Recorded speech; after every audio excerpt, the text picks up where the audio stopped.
मातरम। भारत माता की जय।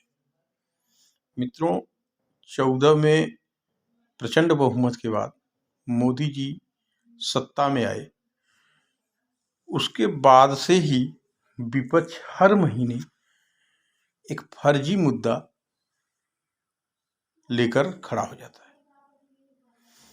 शुरुआत हुआ असहिष्णुता, उसके बाद अभिव्यक्ति की आज़ादी, और इन दो मुद्दों पे, बनावटी मुद्दों पे वामपंथी और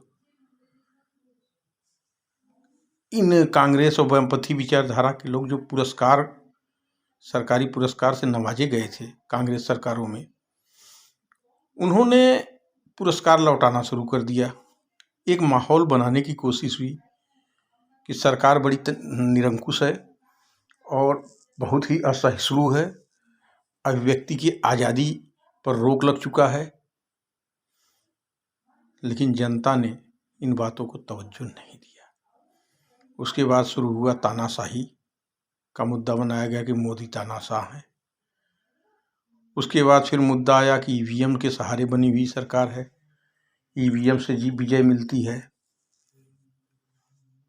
इसी तरह तमाम मुद्दे गढ़े गए।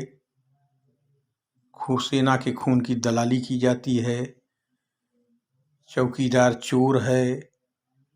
आप गिनना शुरू करेंगे तो 8 साल के सरकार में 800 बनावटी मुद्दे खड़े किए गए।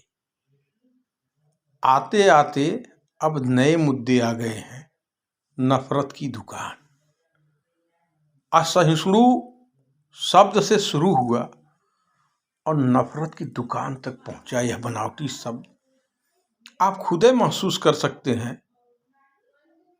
कि आज वे सरकार से कह रहे हैं, कि सरकार को कह रहे हैं कि ये नफरत की दुकान, जिनके दामन पे नफरत के इतने दाग हैं, शायद अगर आप गिनने लगेंगे तो खुद दिग्भ्रमित हो जाएंगे कि यह दामन है कि चलती फिरती नफरत की एजेंसी है।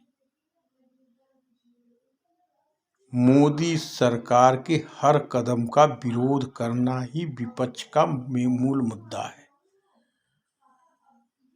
मोदी सरकार ने जब कोरोना में स्वास्थ्य कर्मियों के सम्मान के लिए, साहस बढ़ाने के लिए ताली बजाने को कहा, उसे भी मुद्दा बनाया गया।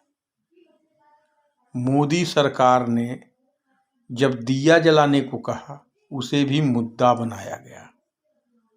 मोदी सरकार ने जब वैक्सीन दिया, जब मोदी सरकार वैक्सीन लेके आई, उसको भी फ्लॉप करने की, फेल करने की सोची समझी रणनीति के तहत नाना प्रकार के अफवाह उड़ाए गए।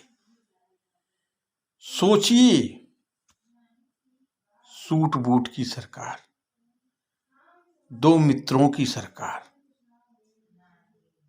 अडानी अंबानी की सरकार, ये कौन सा आरोप आप लगा रहे हो? देश की ईवीएम पे शंका, देश की अदालत पे शंका, देश की सरकार पे शंका, देश के सरकारी एजेंसियों पे अफवाह, यहाँ तक कि देश के उद्योगपतियों को भी आप नहीं छोड़ रहे हो। शर्म आनी चाहिए। आप कितने गए गुजरे हो गए हो। नोटबंदी के पक्ष में फैसला आया, 5 जजों के पीठ में से 4 जज सरकार के नियम कानून को सही ठहराए, एक जज ने गलत बताया। पूरी की पूरी विपक्ष 4 जजों को नजरअंदाज करके एक जज की लाइन को हेडलाइन बना दिया। इससे बड़ी शर्म की बात क्या होगी कि विपक्ष कितना गिर चुका है। वंदे मातरम, भारत माता।